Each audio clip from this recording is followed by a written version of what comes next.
Hello friends, स्वागत है आप सभी का। आई होप कि आप सभी अच्छे होंगे। तो देखिए माय डियर, आज हम लोग सेशन को स्टार्ट एक क्वेश्चन से कर रहे हैं, ठीक है। उसके बाद फिर हम लोग आगे मूव करेंगे, आगे के टॉपिक को देखेंगे, ठीक है। तो यहाँ पर देखिए, प्रीवियस सेशन में हम लोगों ने सर्कुलेशन देखा था, ठीक है। अब उसके आगे कंटिन्यू करेंगे, बट एक क्वेश्चन पहले कर लेते हैं, ठीक है ना। तो देखिए क्वेश्चन में क्या कह रहा है, बड़ा ही सिंपल सा क्वेश्चन है। The x component velocity in an incompressible 2D flow, ठीक है। 2D incompressible flow हो रहा है और उसमें x component velocity आपको दिया हुआ है u is equal to 1.5x, ठीक है। u का वैल्यू आपको दिया हुआ है 1.5 इंटू x। फिर उसके बाद कह रहा है कि it is found that at A point 1,0, एक पॉइंट है 1,0 और वहाँ पर ये देखा गया कि y कंपोनेंट वेलोसिटी 0 है, y कंपोनेंट वेलोसिटी वहाँ पर 0 है। Then find the y component velocity. Okay, question में आपको x कंपोनेंट वेलोसिटी दिया हुआ है और आपसे y कंपोनेंट वेलोसिटी पूछा जा रहा है, और साथ ही साथ एक कंडीशन भी दे दिया गया है कि एक पॉइंट है 1,0 एंड उस पॉइंट पे y कंपोनेंट वेलोसिटी 0 है। तो आपको यहाँ पर बताना है कि y कंपोनेंट वेलोसिटी क्या होगा। ओके, चलिए, आई होप कि आपको क्वेश्चन समझ में आ गया होगा। अब यहाँ पर देखिए, सबसे इम्पॉर्टेंट चीज़ जो है, जो आपको ध्यान में रखना है, वो है incompressible 2D flow. 2 dimensional flow है और वो भी इनकॉम्प्रेसिबल है। तो 2D इनकॉम्प्रेसिबल फ्लो के लिए कंटिन्यूटी इक्वेशन क्या होता है माय डियर? सबसे पहले तो देखिए क्वेश्चन में क्या गिवन है। आपको यहां पर दिया हुआ है u is equal to 1.5x, okay. And 2D incompressible flow के बारे में यदि बात किया जाए, 2D इनकॉम्प्रेसिबल फ्लो,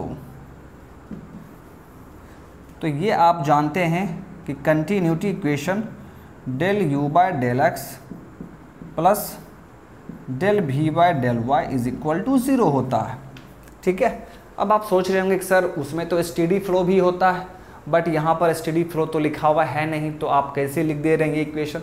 तो बाबू यहाँ पर क्वेश्चन में कहीं भी देखकर आपको ये लग रहा है कि टाइम एक फैक्टर है जिस पर डिपेंड कर रहा है वेलोसिटी? नहीं, इसका मतलब है कि वो स्टेडी फ्लो है, ठीक है। तो उसके लिए हम इस कंटिन्यूटी इक्वेशन का यूज़ करेंगे। अब इसको यूज़ करने से पहले आपको क्वेश्चन में देखिए u बराबर 1.5x दिया हुआ है, तो यहाँ से आप del u bye del x calculate कर सकते हैं। कितना आएगा? 1.5। del u bye del x का वैल्यू हमें मिल गया 1.5। अब ये वैल्यू आप यहाँ पर पुट कर देंगे तो क्या मिल जाएगा? 1.5 plus del v by del y is equal to 0। तो यहाँ से del v by del y ये आपको मिल गया -1.5। So del v will be equal to -1.5 del y। आप इसे इंटीग्रेट कर देंगे तो क्या मिल जाएगा? देखिए, small v is equal to -1.5 into y, ये हमें मिल रहा है। Small v is equal to हमें क्या मिल रहा है? -1.5 इंटू वाई। लेकिन अब यहाँ पर देखिए, अब आपको देखना है थोड़ा सा, क्वेश्चन में क्या दिया हुआ है। एक सेकेंड, यहाँ पर क्या होगा? प्लस कांस्टेंट भी तो होगा माय डियर। यहाँ पर क्या होगा? प्लस कांस्टेंट, ठीक है, कांस्टेंट भी तो होगा। अब देखिए, इस कांस्टेंट का वैल्यू हम लोग निकालेंगे। कैसे निकालेंगे? तो क्वेश्चन में आपको दिया हुआ है कि 0.10 पर, ठीक है, यानी एट 1,0 आपका v क्या है? v 0 है। तो ये वैल्यू यहाँ पर पुट कर दीजिए। v का वैल्यू क्या है? 0 -1.5 इंटू वाई। जब v 0 है उस टाइम y का वैल्यू कितना है? 0 प्लस c। सो कांस्टेंट का वैल्यू आपको मिल गया 0। कांस्टेंट हमें 0 मिल चुका है। जब कांस्टेंट 0 मिलेगा तो हमारा फाइनल इक्वेशन क्या हो जाएगा? So v will be equal to -1.5y, और आपसे यही पूछा जा रहा था स्मॉल v को हम क्या कहते हैं, y कंपोनेंट वेलोसिटी कहते हैं। और आप देखिए आपने निकाल लिया है small v is equal to -1.5 into y। ठीक है, तो इस तरह के क्वेश्चंस को हम लोग जनरली ऐसे ही बनाते हैं। आई होप कि आपको क्वेश्चंस का सॉल्यूशन अच्छे तरीके से समझ में आ गया होगा। ठीक है, तो चलिए अब इसके आगे हम लोग मूव करते हैं। वोर्टिसिटी आपने पढ़ लिया था प्रीवियस सेशन में, सर्कुलेशन भी आपने देख लिया। अब यहाँ पर हम लोग सबसे इम्पॉर्टेंट टॉपिक काइनेमैटिक्स का जो है वो देखने वाले हैं, और वो है आपका पोटेंशियल फंक्शन, या हम लोग उसे वेलोसिटी पोटेंशियल फंक्शन भी कहते हैं। ठीक है, तो आइए उसके बारे में देखा जाए, प्लीज़ आप लोग ध्यान देंगे। तो हमारा हेडिंग क्या है, हमारा हेडिंग है वेलोसिटी पोटेंशियल फंक्शन।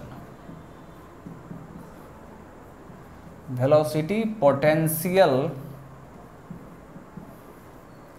फंक्शन, या आप इसे सिंपली पोटेंशियल फंक्शन भी कह सकते हैं।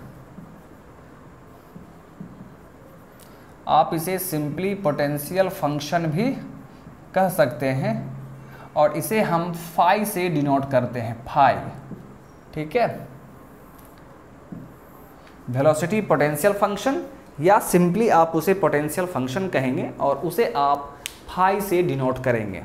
अब यहाँ पर देखिए, सबसे पहले मैं आपको इसका डेफिनेशन लिखा दे रहा हूँ। ठीक है, उसके बाद हम लोग चीज़ें को अच्छे तरीके से समझेंगे। ठीक है, देखिए ये किस टाइप का फंक्शन होता है। This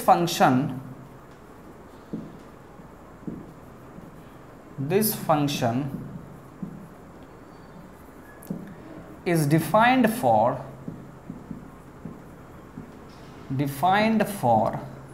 3D flow, and it is the function of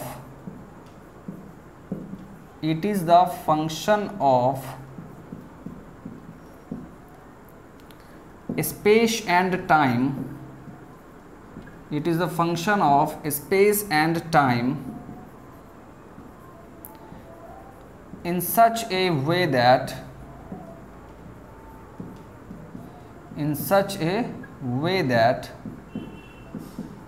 the negative derivative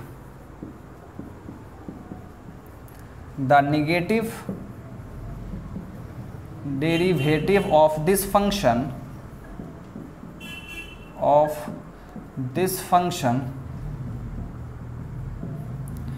with respect to the space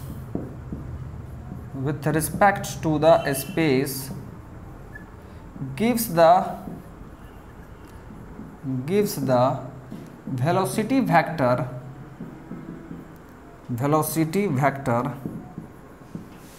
in that space.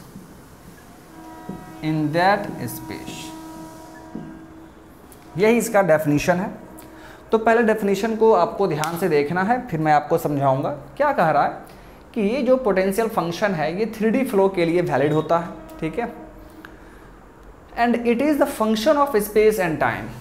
ये स्पेस और टाइम का फंक्शन होता है, मतलब एक्स वाई जेड और टाइम का फंक्शन होता है। और इस तरह का फंक्शन होता है कि जब इसका निगेटिव डेरिवेटिव हम निकालेंगे, जब इस फंक्शन का हम निगेटिव डेरिवेटिव निकालेंगे स्पेस के रिस्पेक्ट में, स्पेस मतलब एक्स वाई जेड, तो जिस स्पेस के रिस्पेक्ट में आप निगेटिव डेरिवेटिव निकालेंगे तो आपको उसी स्पेस में वेलोसिटी वेक्टर ये आपको देगा। जैसे मान लीजिए कि इस फंक्शन का आपने निगेटिव डेरिवेटिव निकाला x के रिस्पेक्ट में, तो वो किसके बराबर होगा, वो क्या देगा हमें, तो x डायरेक्शन का ही वेलोसिटी कंपोनेंट हमें देगा, मतलब स्मॉल u देगा।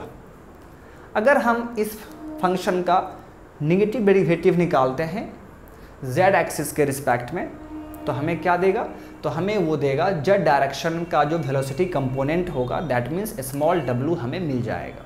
ठीक है, तो यही है पोटेंशियल फंक्शन। ठीक है, अब इस चीज़ को यहाँ पर मैं आपको लिख के दिखाता हूँ, ध्यान देंगे आप।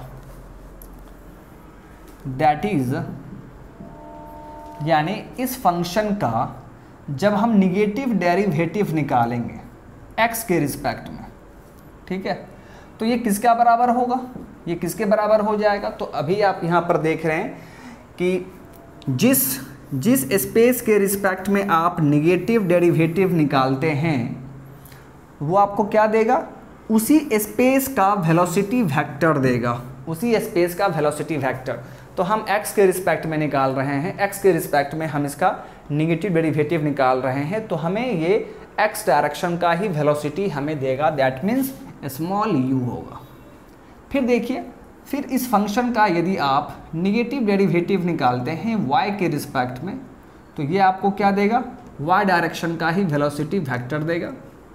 और यदि आप z के रिस्पेक्ट में आप यदि इसका निगेटिव डेरिवेटिव निकाल रहे हैं तो आपको स्मॉल w देगा, तो आपको स्मॉल w देगा, ठीक है। यही है आपका पोटेंशियल फंक्शन। आई होप कि आपको समझ में आ गया होगा। अब यहाँ पर देखिए, अब यहाँ पर आपको एक चीज़ दिमाग में आ रहा होगा कि सर यहाँ पर निगेटिव डेरिवेटिव क्यों निकालते हैं। तो देखिए माय डियर, यहाँ पर ये माइनस साइन लेने का मकसद यही है कि जो फ्लो होता है वो फ्लो हमेशा डिक्रीजिंग पोटेंशियल के डायरेक्शन में होता है। जिस डायरेक्शन में पोटेंशियल फंक्शन डिक्रीज करता है उसी डायरेक्शन में फ्लो होता है। तो चूंकि पोटेंशियल फंक्शन डिक्रीज कर रहा है तो वो वैल्यू निगेटिव में आएगा, इसीलिए वहाँ पर हमने माइनस साइन लगा दिया है, तो माइनस माइनस क्या हो जाएगा, प्लस हो जाएगा, इसीलिए यहाँ पर माइनस साइन लिया गया है। तो ये पॉइंट मैं आपको यहाँ पर लिख दे रहा हूँ, ठीक है, ध्यान देंगे आप। negative sign is taken because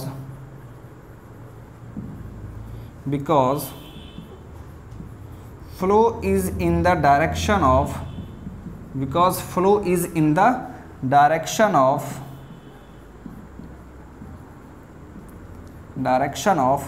decreasing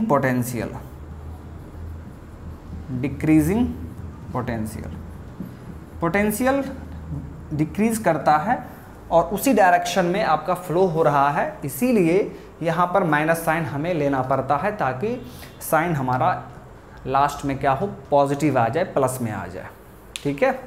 तो ये था आपका potential function and I hope कि आपको पोटेंशियल फंक्शन अच्छे से समझ में आ गया है, ठीक है। चलिए अब इसके आगे मूव किया जाए। अब हम यहाँ पर देखेंगे कि क्या पोटेंशियल फंक्शन का कोई बाउंडेशन भी है, क्या कोई लिमिटेशन भी है। तो पहले हम लोग इसका लिमिटेशन के बारे में बात करेंगे और फिर पोटेंशियल फंक्शन का हम लोग फिजिकल सिग्निफिकेंस देखेंगे, ओके। तो आइए देखते हैं माय डियर, ध्यान देंगे आप लोग। काफ़ी आसान है, बट यहाँ से आपके एग्ज़ाम में, चाहे वो एसएससी जेई का एग्ज़ाम हो या स्टेट जेई का एग्ज़ाम हो, सभी एग्ज़ाम में यहाँ से my dear theoretical and numerical दोनों ही टाइप के क्वेश्चन पूछे जाते हैं, तो आपको बस ध्यान देना है, ठीक है ना। चलिए देखिए,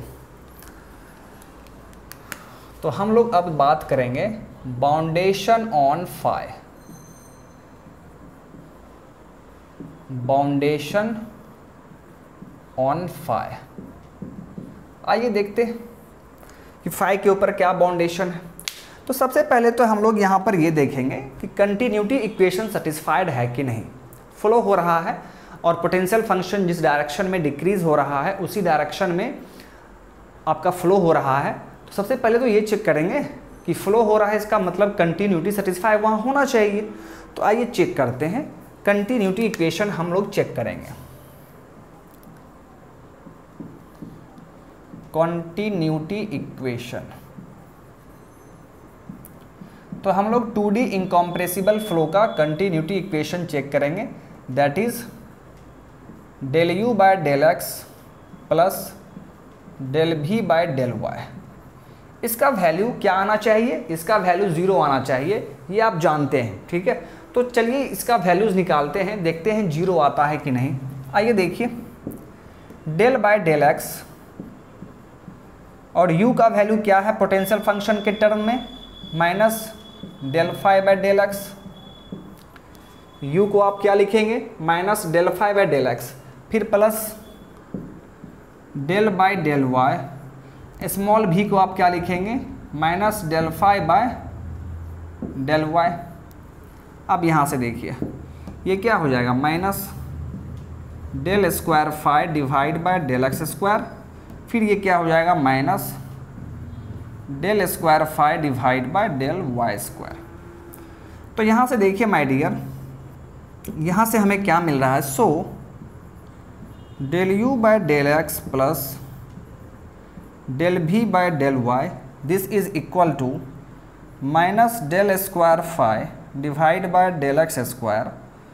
यहाँ से माइनस कॉमन निकाल लेते हैं my dear friend, minus common निकाल लेते हैं तो plus del square phi divide by del y square, this is your equation number 1। This is your equation number 1।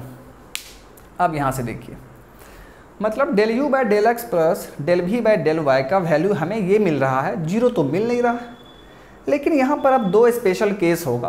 पहला केस जब ये वैल्यू जीरो हो जाए, और दूसरा केस जब ये वैल्यू जीरो के बराबर ना हो। बात समझ में आ रहा है? ठीक। अब देखिए, इस तरह का फंक्शन आपने कहीं देखा होगा, इस तरह का इक्वेशन एक्सप्रेशन आपने कहीं देखा होगा मैथमेटिक्स में। फाई क्या है, फंक्शन है, और उस फंक्शन को आप डबल डेरिवेटिव निकाल रहे हैं एक्स के रिस्पेक्ट में, और उसी फंक्शन को आप फिर वाई के रिस्पेक्ट में भी डबल डेरिवेटिव निकाल रहे हैं, और दोनों को आप ऐड करते हैं। तो कोई भी फंक्शन हो, अगर उस फंक्शन को आप x और y के रिस्पेक्ट में डबल डेरिवेटिव निकाल कर ऐड करते हैं, और ऐड करने के बाद अगर वो वैल्यूज़ ज़ीरो मिल जाता है, दैट मीन्स ये वैल्यू अगर जीरो मिल जाता है, तो हम ये कहते हैं कि वो फंक्शन, दैट मीन्स यहाँ पर जो फंक्शन लिखा रहेगा वो फंक्शन लैप्लास इक्वेशन को सेटिस्फाई करता है। लैप्लास इक्वेशन का यही मतलब है कि कोई भी फंक्शन का डबल डेरिवेटिव x के रिस्पेक्ट में और y के रिस्पेक्ट में करने के बाद फिर उसे ऐड किया जाए, अगर वो वैल्यू जीरो मिल जाता है, that means that function satisfies the Laplace equation. बात समझ में आ रहा है? तो यहाँ पर दो केस होगा, आइए देखते हैं। Case 1, if phi satisfies Laplace equation, if phi satisfies Laplace equation, इसका मतलब क्या है, then इसका मतलब है del square phi divide by del x square plus del square phi divide by del y square, इसका वैल्यू क्या हो जाएगा, जीरो हो जाएगा। ठीक है, इसका मतलब ये वैल्यू जीरो हो जाएगा, और जैसे ही ये वैल्यू जीरो हुआ तो आपका कंटिन्यूटी सेटिस्फाइड हो चुका है। Hence del u by del x plus del v by del y, ये वैल्यू किसके बराबर हो जाएगा, इसकी वैल्यू जीरो के बराबर हो जाएगा। तो आप क्या लिखेंगे, continuity equation is satisfied. Continuity equation is satisfied and flow is possible. जैसे ही कंटिन्यूटी इक्वेशन सेटिस्फाइड हुआ तो आप डायरेक्ट कह देंगे कि फ्लो पॉसिबल है। ठीक है, ओके। अब देखिए, चूंकि फ्लो हो रहा है तो कंटिन्यूटी इक्वेशन सेटिस्फाइड होना ही चाहिए, और कंटिन्यूटी इक्वेशन सेटिस्फाइड तभी होगा जब पोटेंशियल फंक्शन लैप्लास इक्वेशन को सेटिस्फाइज कर रहा होगा, तब जाकर कंटिन्यूटी इक्वेशन सेटिस्फाइड होगा। ठीक है, यानी पोटेंशियल फंक्शन पर बाउंडेशन कौन सा आ गया, पोटेंशियल फंक्शन पर बाउंडेशन क्या होगा, potential function must satisfy Laplace equation. इसे लैप्लास इक्वेशन को सेटिस्फाई करना ही होगा, ये लैप्लास को सेटिस्फाई करेगा तब जाकर कंटिन्यूटी सेटिस्फाइड होगा। बात समझ में आ रहा है? चलिए अब देखते हैं केस 2। केस 2 में क्या होगा my dear, if phi does not satisfy, if phi does not satisfy Laplace equation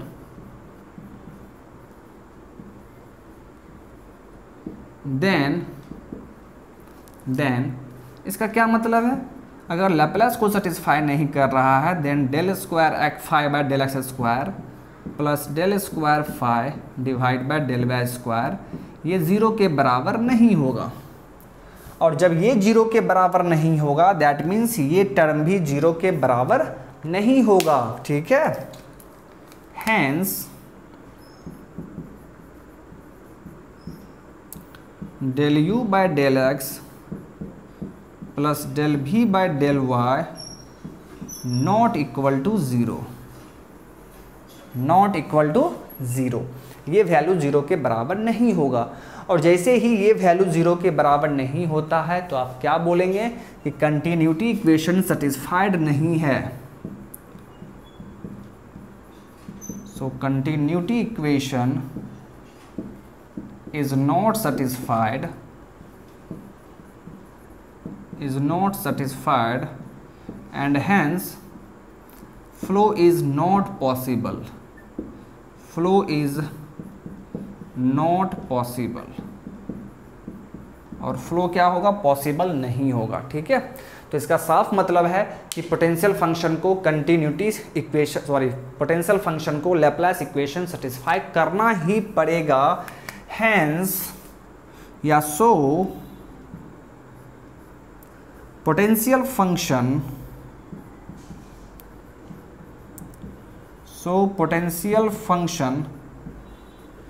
must satisfy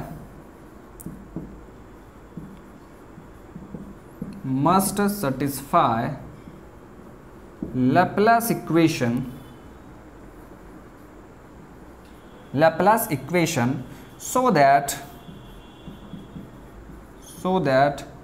continuity equation must be satisfied, so that continuity equation is satisfied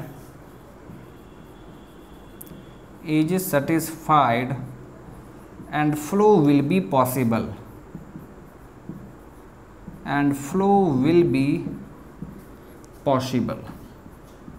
okay. तो यही इसका बाउंडेशन था माय डियर, जो हमने heading लिखा था बाउंडेशन on phi, यही बाउंडेशन है कि पोटेंशियल फंक्शन को लैप्लास इक्वेशन सेटिस्फाई करना ही पड़ेगा, ठीक है। अगर नहीं करेगा तो फिर फ्लो ही नहीं हो पाएगा, फ्लो पॉसिबल ही नहीं हो पाएगा, ठीक है। तो ये चीज़ आपको ध्यान में रखना है, ये था बाउंडेशन ऑन फाई। चलिए अब इसके आगे बात करते हैं। अब हम लोग पोटेंशियल फंक्शन का सिग्निफिकेंस देख लेते हैं कि इसका क्या सिग्निफिकेंस है, ओके। तो अब हमारा हेडिंग होगा physical significance of phi, okay. आइए देखते हैं फिजिकल सिग्निफिकेंस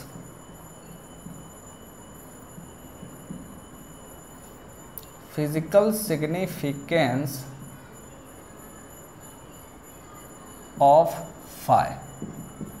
पोटेंशियल फंक्शन का क्या फिजिकल सिग्निफिकेंस है, आइए देखते हैं। फिजिकल सिग्निफिकेंस देखने के लिए सबसे पहले हम लोग क्या करेंगे, rotational component in Z direction calculate करके देखते हैं, ठीक है।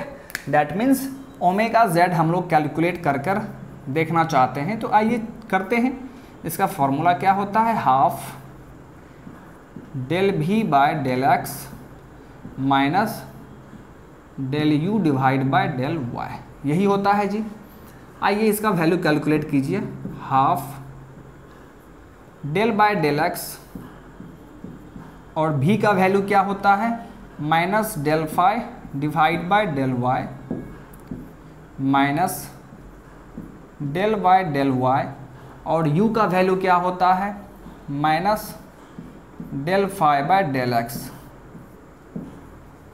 तो यहाँ से देखिए, सो हाफ ये क्या हो जाएगा, minus del square phi divide by del x del y minus minus plus del square phi divide by del y del x.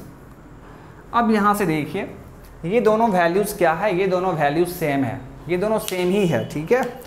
ये क्या देख रहे हैं आप, del square phi del x del y, del square phi del y del x, एक ही बात है और दोनों क्या है, अपोजिट नेचर का है, तो ये कैंसल आउट हो जाएगा। सो ओमेगा जेड का वैल्यू 0 हो जाएगा। अब यहाँ पर देखिए ओमेगा जेड 0 हुआ है, तो फिर यहाँ पर आप ओमेगा एक्स भी कैलकुलेट कर कर देख सकते हैं, ओमेगा वाई भी कैलकुलेट कर कर देख सकते हैं, और वो दोनों वैल्यूज़ भी 0 ही आएगा। यहाँ पर वो दोनों वैल्यूज़ भी क्या होगा माय डियर, 0 ही आएगा। Omega x and omega y, ये दोनों वैल्यूज़ भी 0 आएगा।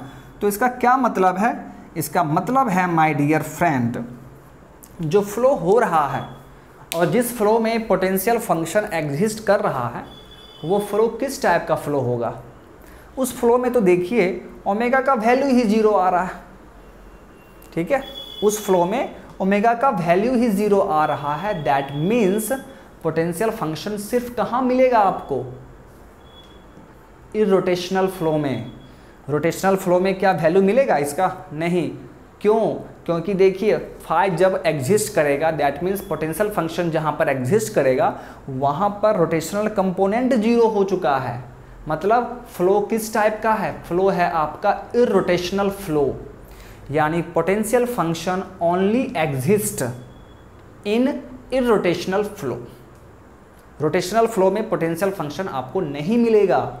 अगर कहीं पर रोटेशनल फ्लो हो रहा है, ठीक है, कहीं पर यदि पार्टिकल्स अपने ही सेंटर ऑफ मास के अबाउट रोटेट कर रहा होगा, तो वहाँ पर आपको पोटेंशियल फंक्शन का वैल्यू नहीं मिलेगा, पोटेंशियल फंक्शन एग्जिस्ट नहीं करेगा। बात समझ में आ गया। और वही चीज़ आप यहाँ पर देख रहे हैं, तो यहाँ पर आप सेंटेंस क्या लिखेंगे, potential function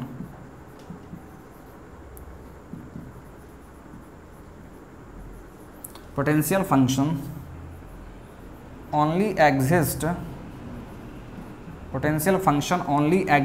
in irrotational flow, only exist in irrotational flow। Okay, यही है आपका फिजिकल सिग्निफिकेंस। पोटेंशियल फंक्शन का फिजिकल सिग्निफिकेंस यही है कि पोटेंशियल फंक्शन सिर्फ इरोटेशनल फ्लो में एग्जिस्ट करता है, ठीक है, रोटेशनल फ्लो में ये एग्जिस्ट नहीं करेगा। ये आपको पॉइंट हमेशा याद रखना है। ओके, चलिए माय डियर, अब इसके आगे मूव करते हैं, प्लीज़ आप लोग ध्यान देंगे। अब हम लोग यहाँ पर देखते हैं एक लाइन है जिसका नाम है इक्विपोटेंशियल लाइन। तो अब हम बात करेंगे कि इक्विपोटेंशियल लाइन किसे कहते हैं, ठीक है। आइए देखिए, तो हमारा हेडिंग क्या होगा, हमारा हेडिंग है equipotential line.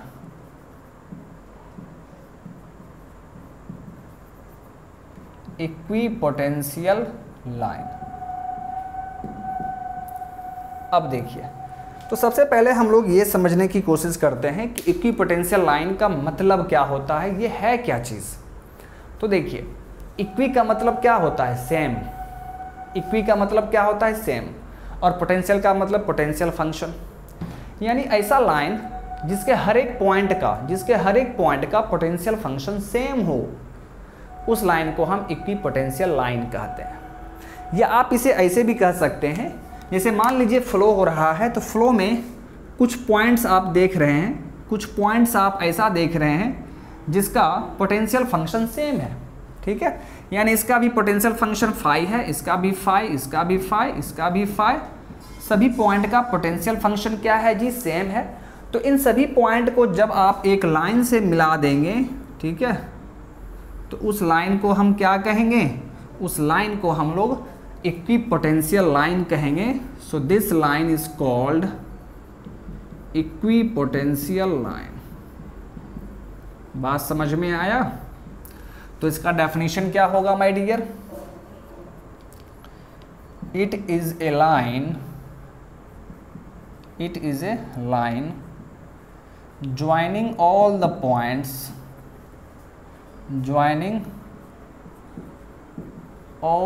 Points, having the having the same potential function, having the same potential function।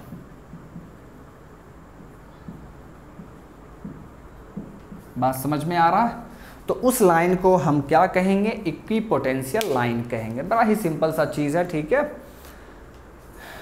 ये एक ऐसा लाइन है जो ज्वाइन किया गया है सभी पॉइंट से होते हुए, जिस सभी पॉइंट्स का पोटेंशियल फंक्शन क्या है? सेम है, ठीक है। बात समझ में आपको आ गया? चलिए अब यहाँ पर हम लोग बात करेंगे कि इक्विपोटेंशियल लाइन का इक्वेशन क्या होगा, ठीक है, ठीक है। इसका डिफरेंशियल इक्वेशन क्या होगा ये हम लोग यहाँ पर अब देखेंगे। तो एक छोटा सा डेरिवेशन है, लेकिन जो फॉर्मूला मिलेगा, जो इक्वेशन मिलेगा, उस इक्वेशन को आपको याद रखना है। जैसे हमने स्ट्रीम लाइन का इक्वेशन देखा था, मैंने बताया था आपको स्ट्रीम लाइन का डिफरेंशियल इक्वेशन आपको याद होगा, dx बाई यू बराबर dy और डिवाइड बाई v बराबर dz बाई w, ठीक है। तो उस इक्वेशन को आपको याद रखना है। उसी तरह यहाँ पर भी आपको जो इक्वेशन मिलेगा उसको याद रखना है। आइए देखते हैं।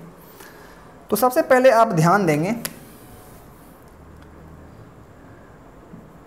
इन 2D फ्लो पोटेंशियल फंक्शन किसका फंक्शन होगा जी? x एंड y का फंक्शन होगा, x एंड y का फंक्शन होगा, ठीक है। क्योंकि मैंने बताया था ना कि पोटेंशियल फंक्शन स्पेस और टाइम का फंक्शन होता है, ठीक है। तो हम लोग क्या देख रहे हैं? 2D steady flow. आप स्टेडी लिख दीजिए यहाँ पर, ठीक है। इन 2D स्टेडी फ्लो, जैसे ही स्टेडी लिखाया गया है तो ये टाइम पर तो डिपेंड करेगा नहीं। स्टेडी लिखा गया है ना, तो टाइम पर तो डिपेंड करेगा नहीं, इसलिए हमने यहाँ पर टाइम नहीं लिखा, सिर्फ ये स्पेस पर डिपेंड करेगा। बात समझ में आ गया? चलिए, तो जब फंक्शन xy का फंक्शन है, जब ये पोटेंशियल फंक्शन xy का फंक्शन है, तो इस पोटेंशियल फंक्शन में यदि आपको चेंज निकालना हो, डी फाई निकालना हो, तो इसका जो चेंज होगा वो किस पर डिपेंड करेगा? तो वो पहले x के अनुसार चेंज होगा, फिर y के अनुसार चेंज होगा, और फिर दोनों को आप ऐड करेंगे। यानी फाई x के साथ जिस तरह चेंज कर रहा होगा, प्लस फाई y के साथ जिस तरह चेंज कर रहा होगा, ठीक है। दोनों चेंज को हम ऐड कर देंगे तो हमें क्या मिल जाएगा? टोटल चेंज मिल जाएगा। बहुत ही अच्छी बात है। चलिए अब यहाँ से देखिए, so d phi is equal to del phi by del x. ये किसके बराबर होगा? आपने पढ़ा है कि अगर यहाँ पर माइनस साइन होता तो ये स्मॉल u था, बट माइनस साइन नहीं है तो माइनस को उस तरफ भेज देंगे। दैट मीन्स ये टर्म हमें क्या देगा? माइनस u देगा इंटू डी एक्स। उसी तरह यहाँ पर del phi by del y है, ये हमें क्या देगा? माइनस भी देगा, so minus v d y. यानी देखिए d phi is equal to हमें क्या मिल रहा है? Minus u d x minus v d y. बहुत ही अच्छी बात है। चलिए अब हम लोग, हमें इक्विपोटेंशियल लाइन के लिए देखना है ना, तो आइए लिखते हैं, for equipotential line, for equipotential line. Equipotential line के लिए क्या होगा माय डियर? अगर इक्विपोटेंशियल लाइन के बारे में बात किया जाए तो अभी मैंने आपको बताया कि ये अगर इक्विपोटेंशियल लाइन है तो इसके सभी पॉइंट का पोटेंशियल फंक्शन क्या है जी? सेम है, फाई फाई सभी का सेम है। तो इस लाइन के लिए अगर मैं आपको पूछ दूं कि बाबू चेंज इन पोटेंशियल फंक्शन का वैल्यू क्या होगा, तो आप क्या बोलेंगे? 0 होगा। फाई चेंज कहाँ करेगा? सभी पॉइंट का फाई तो सेम है, ठीक है, तो चेंज तो 0 हो जाएगा। सो डी फाई विल बी 0। ऐसा क्यों हुआ? क्योंकि फाई कांस्टेंट है, क्योंकि फाई क्या है? कांस्टेंट है। तो इक्विपोटेंशियल लाइन के लिए चेंज इन पोटेंशियल फंक्शन 0 हो जाएगा। बात समझ में आ गया? चलिए बहुत ही अच्छी बात है। अब देखिए जैसे ही डी फाई 0 हो चुका है तो डी फाई का वैल्यू ये किसके बराबर है? इसके बराबर। यानी डी फाई बराबर क्या लिखेंगे? 0 is equal to minus u d x minus v d y. तो यहाँ से देखिए, यहाँ से क्या हो जाएगा? U d x is equal to minus v d y तो यहाँ से यदि आप निकालना चाहें dy/dx तो इसका वैल्यू क्या हो जाएगा, -u/v। देखिए क्या मिल रहा है आपको, dy/dx इज इक्वल टू क्या मिल जाएगा, -u/v। यही इक्वेशन को हम लोग बोलते हैं equation of equipotential line in differential form. This is the equation of equipotential line in differential form.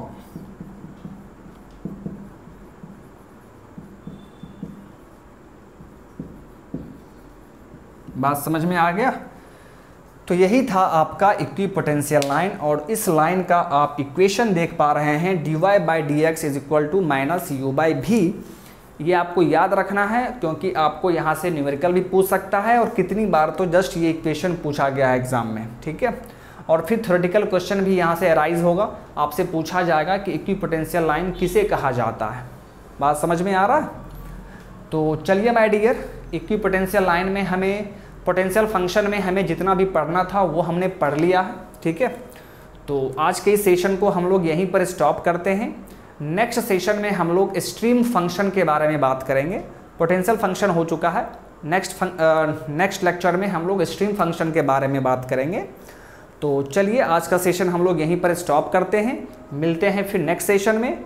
So thank you my dear, thank you, bye bye.